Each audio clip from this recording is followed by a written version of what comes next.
మగాడు షరతులు పెడితే ఇప్పుడు ఆడపిల్లలే పెడుతున్నారు షరతులు.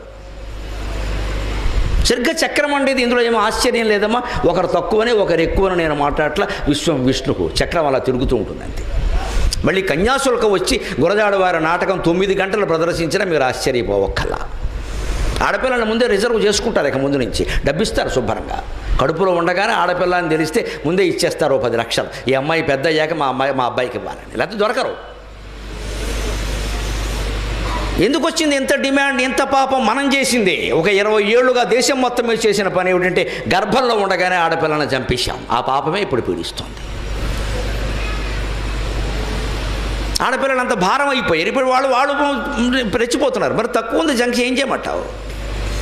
వాళ్ళు చదువుకున్నారు, వాళ్ళు ఉద్యోగాలు చేస్తున్నారు. నీకు బానిసైపడి ఉండాల్సిన కర్మ వాళ్ళకి లేదు. ఇది అర్థమైతే అన్ని పురాణాలు అర్థమవుతాయి. అంతా మన జీవితంలోనే ఉందమ్మా. ఇది వదిలేసి మాట్లాడుకుంటే ఉపయోగమే లేదు.